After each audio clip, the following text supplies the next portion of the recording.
Have you ever moved into a new home and felt like someone was already living there? Not a neighbor.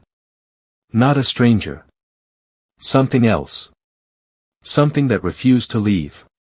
This story begins with a young couple who had finally found their dream rental house. It was quiet, affordable, and almost too perfect. There was only one thing that bothered them. The previous tenants had both died inside the house. Most people would have walked away. They didn't. At first, everything seemed normal. Boxes were unpacked. Furniture was arranged. Life moved on. But then, their dog changed. And that was the first warning. Every night, the dog would stand in the hallway. Completely still. Staring into the darkness. Not barking. Not moving. Just watching. As if someone was standing there. Someone the couple couldn't see. Whenever they tried to pull him away, he growled. A deep, angry growl they had never heard before. It felt like he was protecting them from something. Or warning them. A few weeks later, the woman's fiancé left town for a bachelor party. For the first time, she was alone in the house. That night, she couldn't sleep. The silence felt wrong. Heavy. Like the house itself was holding its breath. Then, bang! She jumped out of bed. The sound came from downstairs. It was loud enough to shake the floor. Her heart started racing. Someone had to be inside. She grabbed her phone and slowly walked downstairs. Every step felt colder. The house was completely dark. And then she saw it. The washing machine. A machine that weighed hundreds of pounds. Had somehow moved across the room. By itself. There was nobody there. No broken locks. No open windows. Nothing. She tried to convince herself there had to be a logical explanation. But deep down, she knew that wasn't true. The next night was worse. Much worse. Around 3 a.m., an alarm exploded through the house. Beep. Beep. Beep. Her security system was screaming. A notification flashed across her phone. Front door open. Her blood turned cold. Someone had entered the house. She immediately checked the security cameras. Nothing. No person. No movement. No shadow. Nothing at all. Yet the alarm continued. The front door was somehow being triggered. Again. And again. And again. Terrified, she called the police. Within minutes, officers arrived. They searched every room. Every closet. Every corner of the property. Nothing. No footprints. No signs of forced entry. No evidence anyone had been there. The police eventually left. Case closed. Problem solved. At least that's what they thought. Because after the police drove away, something happened that no report could explain. The hallway light turned on. By itself. Then off. Then on again. As if something was standing there. Watching her. Waiting. The dog began growling. Not at the door. Not at the window. But directly at the empty hallway.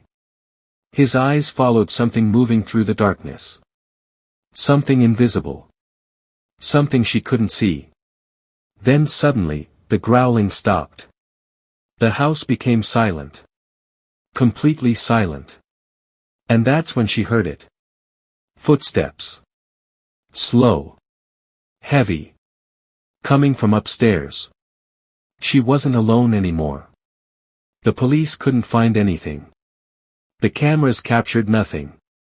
But whatever lived inside that house, was still there. And according to her, it never left. Even today, she refuses to talk about what happened in that rental, because some mysteries don't have answers. And some houses don't want new owners. They just want new victims. What would you have done if you were alone in that house at 3 a.m.? It started with a woman I had never seen before. At first, she didn't seem dangerous. Just strange. I lived a few houses away from a small bar that stayed open late into the night. Every weekend, drunk people wandered through the neighborhood, so seeing unfamiliar faces wasn't unusual. But this woman was different. The first time I noticed her, she was standing completely still across the street. Not walking. Not talking. Just staring. At my house. I remember looking out my window and feeling a chill run through me. Maybe she was waiting for someone. Maybe I was overthinking. That's what I told myself. But deep down, something felt wrong. The next night, she was back. Same spot. Same stare. This time, when our eyes met, she smiled. Not a friendly smile. The kind of smile that makes your stomach drop. I immediately closed the blinds. And for the rest of the night, I couldn't stop thinking about her. Days passed. Then weeks. And slowly, I started seeing her everywhere. Near the bar. At the corner store.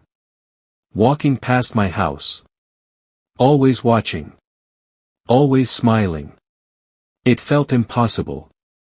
Like she somehow knew where I would be before I got there. I wanted to call the police, but what would I even say? A woman keeps looking at me. They'd think I was crazy. So I ignored it. Or at least I tried to. Then came the night that changed everything. I was home alone. Around midnight, I heard something outside. A faint sound. Like footsteps. I looked through the peephole. Nothing. The street was empty. The silence felt unnatural. Heavy. I checked every lock in the house and went back to bed. A few minutes later, I heard it again. A creak. This time from inside the house. My eyes snapped open.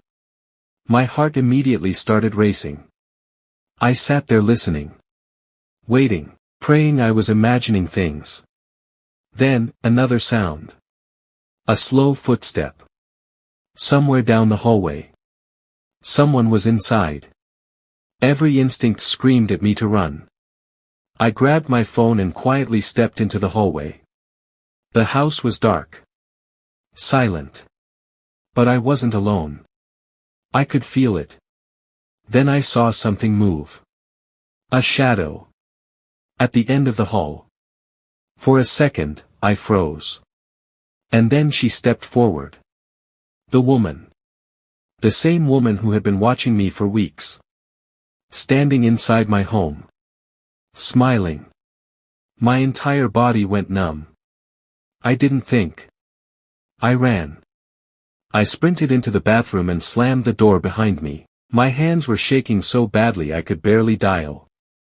911 answered. I whispered as fast as I could. Someone was in my house. Someone was in my house. Please hurry. Then came the worst part. The waiting. Every tiny sound outside the bathroom door felt louder than a gunshot. A floorboard creaked. Then another.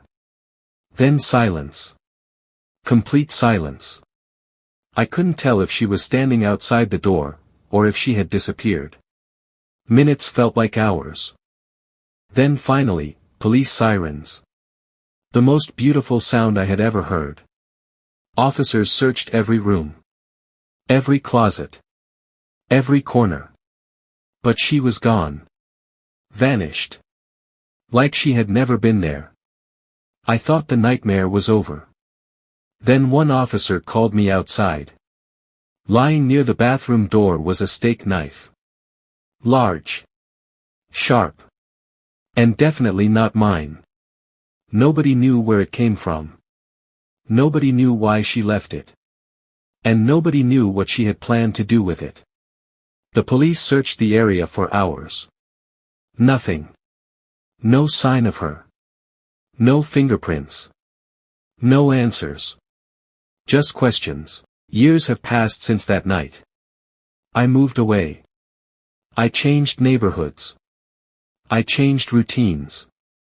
But I never forgot her smile. Sometimes I still wake up in the middle of the night and think about what would have happened if I hadn't heard those footsteps. If I hadn't locked myself in that bathroom. If the police had arrived just a few minutes later. And the scariest part? Whoever she was, she's still out there. And I never found out why she chose me.